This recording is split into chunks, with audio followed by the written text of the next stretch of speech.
This week on the Evolve to Perform podcast, we talked about a commonly misunderstood topic, mobility.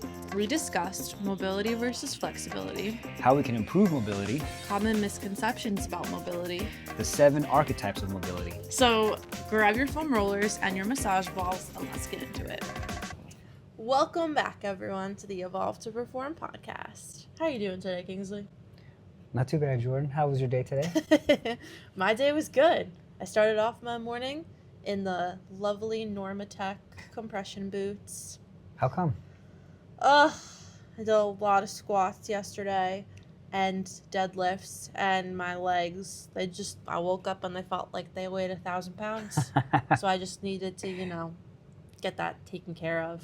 All right, well, good job by you, and good job for squatting and for deadlifting. I love it. Thanks. To be quite frank, I'm like a little bit in shock. Why? Because I am so sore, and as you guys know, I dance all the time. And is it the summer? Is it not as much? Yeah. But I'm a very muscly person. I'm more muscular than I am flexible. So why, pray tell, am I so dang sore? That's a good question. I think you're sore because from what I know about you and seen from you is Not that a lot. no, I've seen you working out. I've seen you doing the weightlifting thing. Know how graceful, skillful dancer you are. Actually, what I see is that you are more mobile than you are, I guess, I'm not gonna say strong, but you're just a much more hypermobile type of person. What's that M word you keep saying? Mobile? What's that? Like mobility? Yeah, what's mobility? Is that good? Yeah. Now we can get into it? I think so. Okay. Guys, we teed it up for you. Nice. Okay, so what's mobility? Well, mobility, I think, has a one common misnomer or preconception, is that. Wait, can I beat you to it? Of course. I think that when I think mobility, I think flexibility. Right. Exactly. So you did beat me to it. That word was just about to come out of my mouth. I know. Right? Could have said it at the same time. Yeah. Ready? 1, 2, 3. Flexibility. Oh, I forgot the word. All right. So, flexibility, that's one thing that we hear a lot about. We'll have someone who comes in and says, would you think, if you say to me that my mobility is not that good, how does that, should I just go and should I just spend a ton of time going to yoga, stretching? Should I go to a stretch lab, have someone stretch me?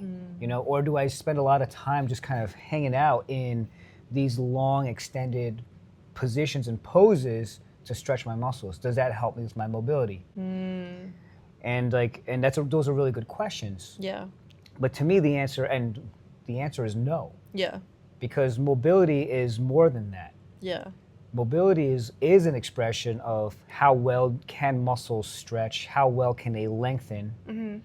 But it's also, so that's saying of, can I get into a position? Yeah. The second piece of mobility is, can I get myself out of that position? Or how easily can I get myself in and out of the positions throughout our fullest available ranges of motion? So we're saying, hey, do I have the full bookends of movement throughout my whole body? Okay. Okay, so I'm seeing the look on your face. I'm thinking. And Processing. right? So what are we looking at in terms of, is there anything that I can bring up to clarify that a little bit more? So I think I get it, I think. Yeah. So you're saying that flexibility is just a piece of the mobility puzzle, but it's not the whole thing. It's not the whole thing. Okay. So it's involved, if we were to say mobility is a delicious peanut butter and jelly sandwich. Okay. Flexibility is peanut butter. But we still got the jelly, still got the bread. That's right. Okay. Yeah, I like that. That's good. So if we're saying that mobility is an ice cream sundae, flexibility is just the sprinkles. We still got the ice cream. We still got hot fudge. We still got cherry, whipped cream. Yes, right. So it's right. How many more metaphors can I come up with? Exactly, right. And now I'm getting hungry and I want something to eat. Yeah. But we're talking about, it's just, flexibility is just one of the ingredients of the whole mobility piece, right? the final product. Yeah. So, like if we were to like say like in your example again, like we're bringing you up that you're sore, you're hypermobile, but also more so you're hypermobile. So that means that there's two things here. Your body, your joints can move beyond. Well, yeah, they can move into the ranges of motion really nicely. So for you, you can drop down into a squat really well. But the second piece is, do you have the strength now to lift yourself out of that bottom of that squat position if we were to put a weight on your back, if we were to have you hold like a heavy sandbag or something like that. Oh. Okay, because most of the times someone will work and just like work their flexibility, or they'll go to somebody and say, I got soft tissue work done. I had someone on a table that stretched me for 45 minutes to an hour, but why am I still having, discomfort?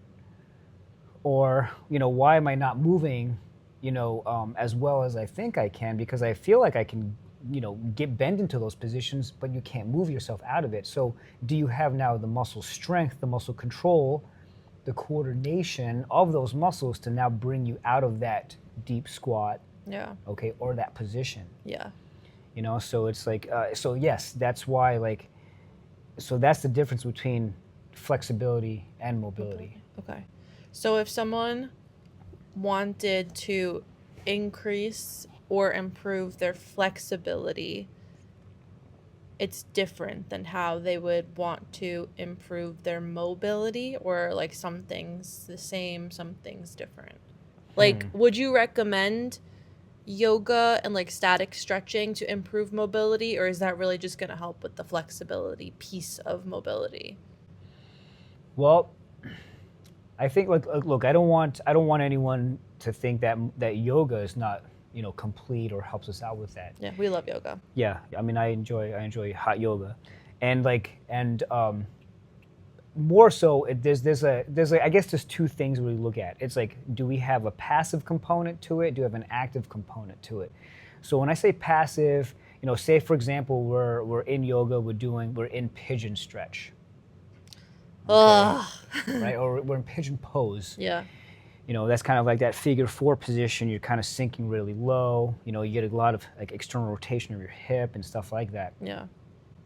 Like we can the difference here is, am I just like completely letting my body go limp, where I just like hang on the positions there? Because if I just like shut off all my muscles and let myself completely fold and collapse and I just turn to mush, and that's okay if you can turn to mush, but if I turn to mush for too long, what ends up happening there is I create some hypermobility with my joints, because now I'm like really hanging on my ligaments, stretching them beyond the point, to the point where they can actually they can extend and stretch so much that all of a sudden now like my hip joint, my joints will actually come out of their sockets, and that's too much. Yeah.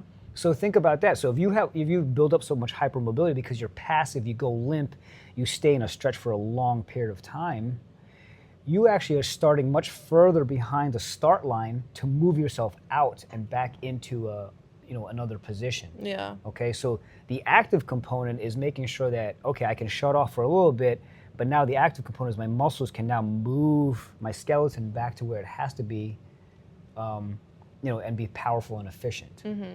So I don't know if that makes any sense, but like those are like the things that we have to consider. So if you're going to yoga, it's not staying there and saying, I'm going to try to show off and become really, really bendy. Just be bendy enough, and be bendy enough so that you can now actively move yourself out of position, and even think about, can I move myself out of position if I was to also have to fight and push against a little bit more resistance outside of my body? That is really important. Got it. So is that like when we were talking about knee behind butt, how you were saying it's important that you engage your glutes?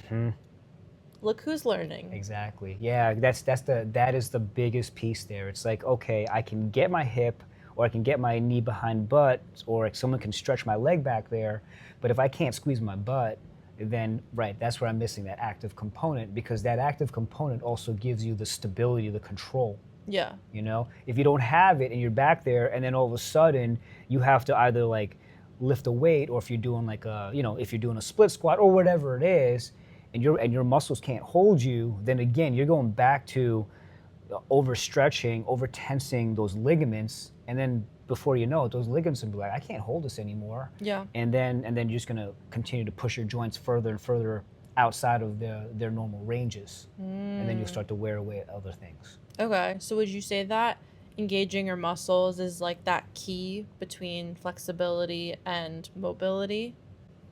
Yeah, totally. Okay. Yeah, it's using the muscles and having the adequate amount of strength and control as well, like coordination to move in and out. Yeah. Okay. So like you're in the car Yeah. of flexibility, and then you turn the key on. Now it's mobility. Is that correct?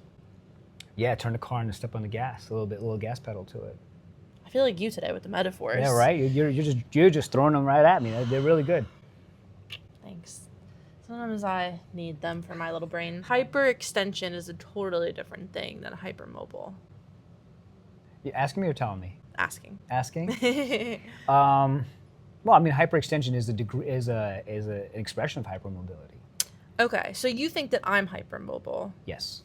Okay, because I thought I was not hypermobile, because my whole life I was told, I was told that I have no hyperextension in any part of my body. Okay. So, especially like my legs, like as a dancer, that it kind of like it comes with its pros and cons, but hyperextended knees are like better because they already present as straight.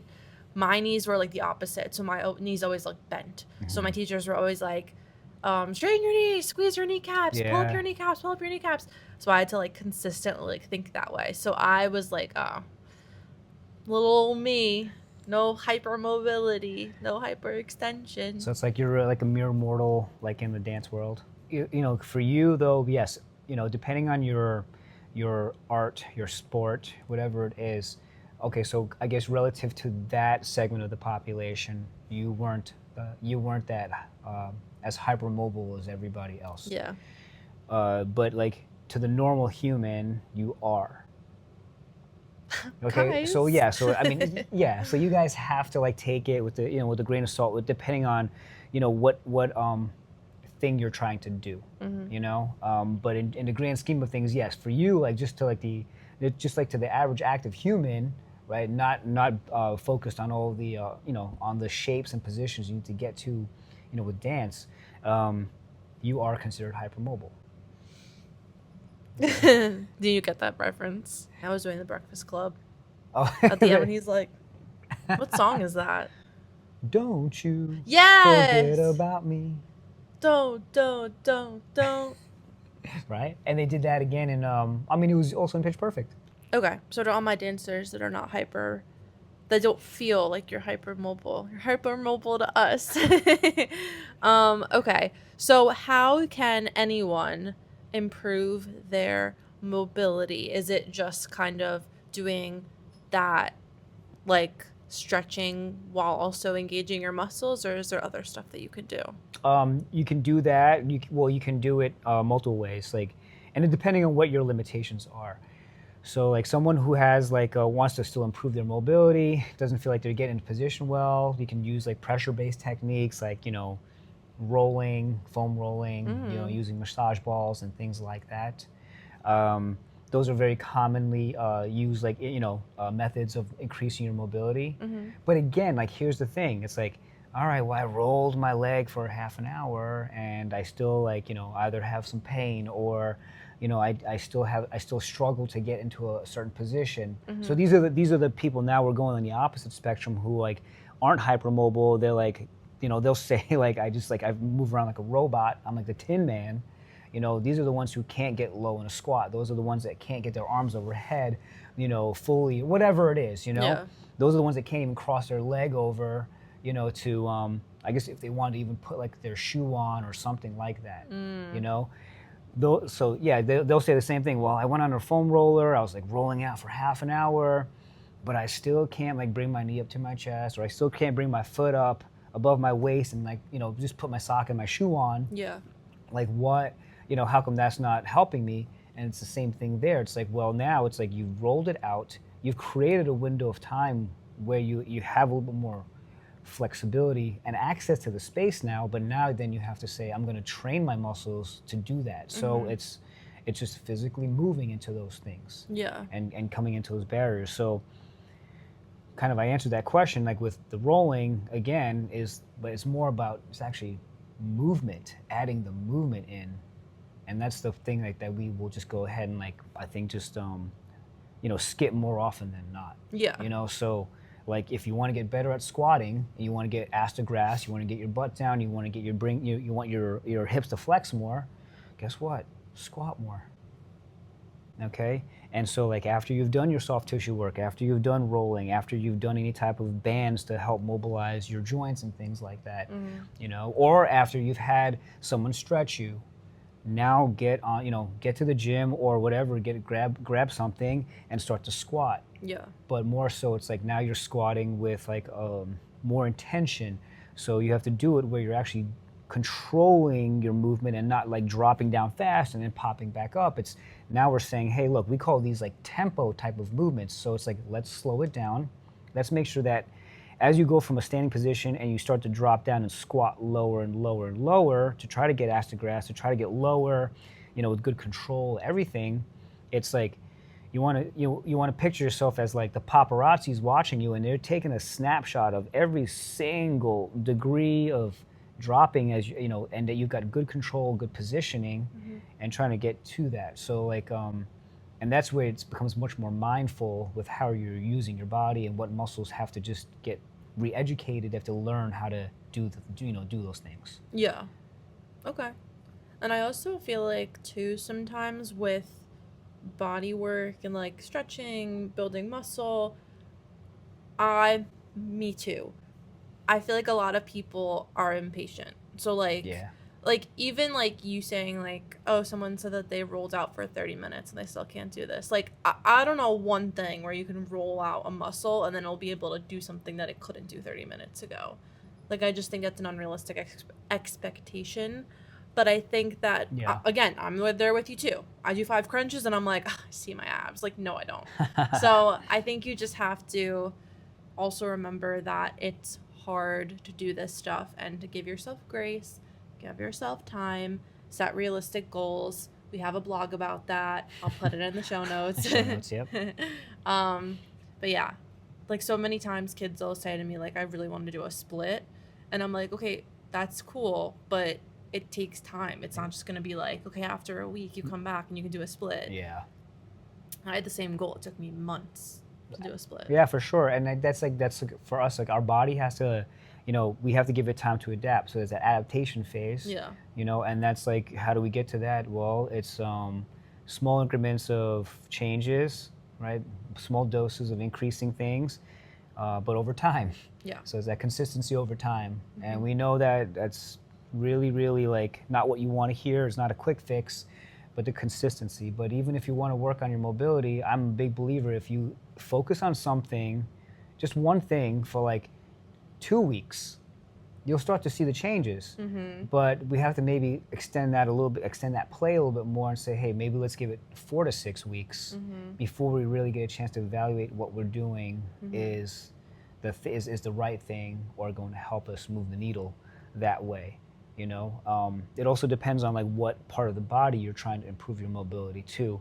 So with the joints which are bigger, the ones that tend to be closer to like our like trunk and our midsection, like our hips, our shoulders, those ranges of motion will make faster changes as opposed to the ones that come out further away. So if we have like things that like, we have issues with like our ankles, for example, which is a very common thing, that takes time because there's just like so many smaller joints involved there that they're trying to coordinate and really you're trying to improve that relationship of how they move against each other.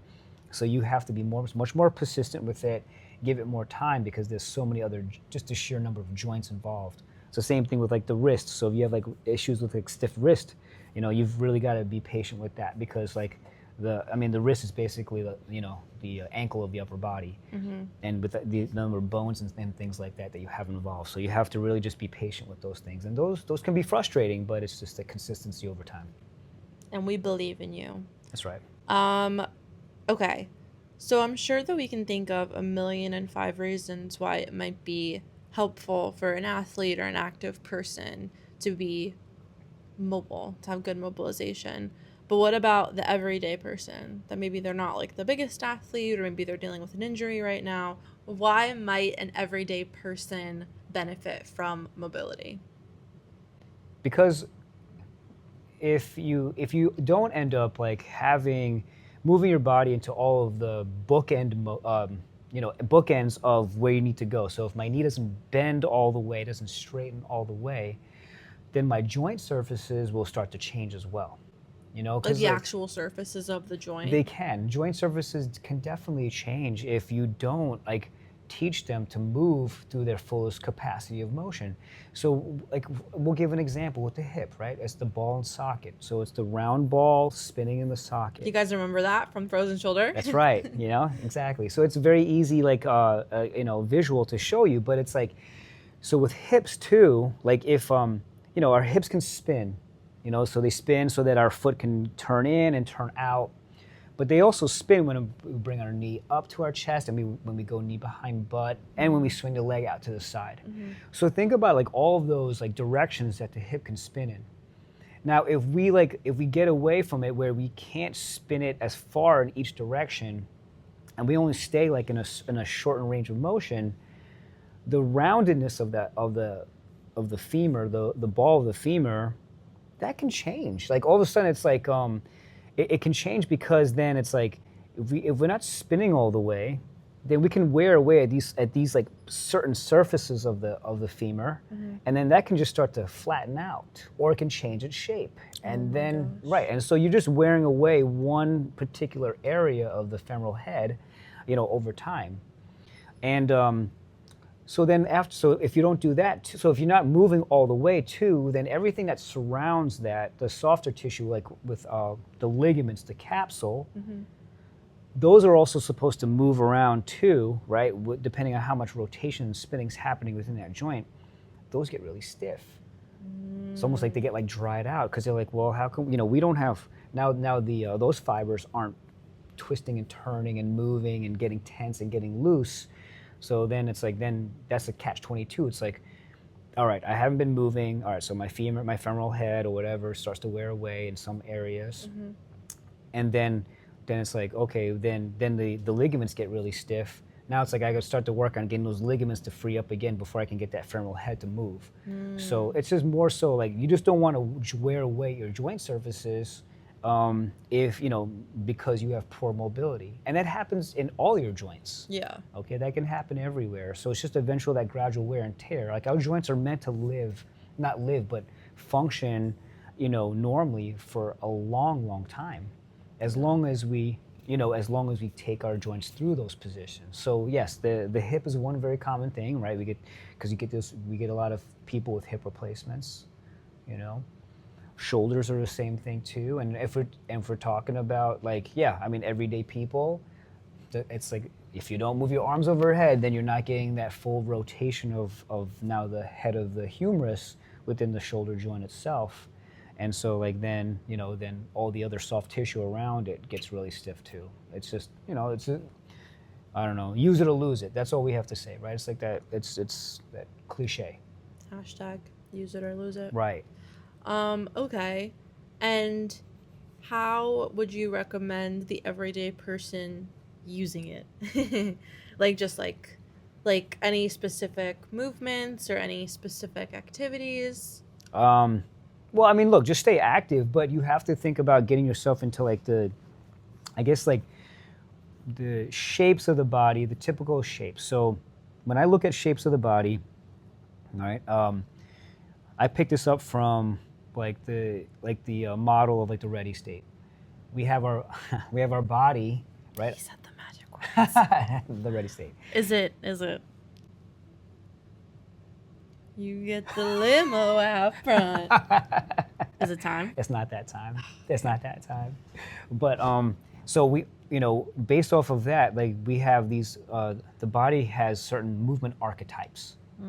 Okay, so and that's like a short way of saying there's a certain amount of shapes that our body should be able to get into. And if we can get into these shapes fully, that means we get our joints to move into these, fully in and out of their ranges of motion. So one of them is going to be, I guess we'll start with like the lower body. We're going to have the squat. All right, so the squat is ass to grass. Okay, which means too, like if you can get ass to grass, that means you get full hip range of motion. You also get full bend of the knee. You also get full dorsiflexion of the ankle. That's one. The lunge. Okay, so the lunge is going to take us into like full degrees of hip extension. It's going to help us go into full degrees of big toe movement as well. Really, really important. So like some of those things. We also have the pistol archetype, which is like a one-legged squat. And if you get yourself like ass to grass there and be able to lower yourself standing on one leg, get your butt all the way down, get your knees stacked up, and then have the strength to lift yourself up, that's full mobility. That's a really tough one. Okay, so you have that. Now with the upper body, we have the overhead archetype. So that just is, that makes complete sense. Can we just go full 180 degrees arm overhead, without leaning from our lower back, kind of just bending our torso backwards, all of those things. Okay, we also have something called the front rack archetype, which also then will say, do we have full degrees of external rotation of our shoulder, and all these other things. So now we're tying in a rotational piece of our shoulder. Then we also have something called the hang archetype, which is really saying, do I have the range of motion to be able to reach my arm behind my back fully, without my shoulder dumping forward? And then the last one is just the press archetype, which means like, can I get my arm to travel way behind my body?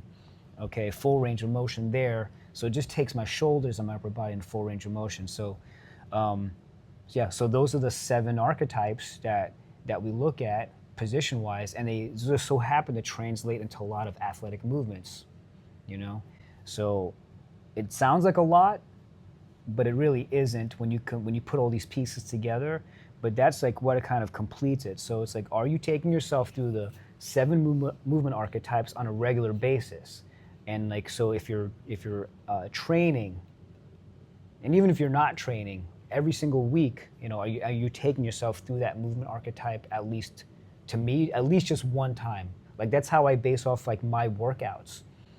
It's like, all right, I want to make sure that, okay, I did some push-ups, I did some bench pressing today. I'm going to go ahead and mix up and make sure that I'm going to, make sure that I do a lot of pressing work now with my arms going overhead and not just straight out in front of me, just so that I move myself in all the dimensions and directions I'm supposed to go. Got it. Okay. And for, again, the average person that maybe listened to you list off those lovely archetypes. Yeah. Shout out to Ready State. And they're like, yeah, no, I can't even get an ass to grass squat regularly. Right. In a pistol squat. No way. With one leg up out in front of me. No way. That's what pistol squat is. That's right. So what would you say to those people? How do they start? How do they, like, what do we do?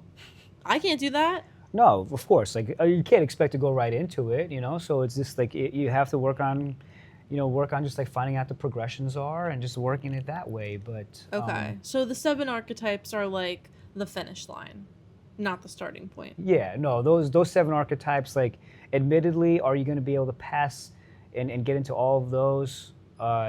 No, but that's the goal, right? That's definitely the target. Okay. So the more you're able to get to that target, the closer you're able to get to that target, then that's going to ensure that you are moving your body into like their fullest expressions of movement. Okay.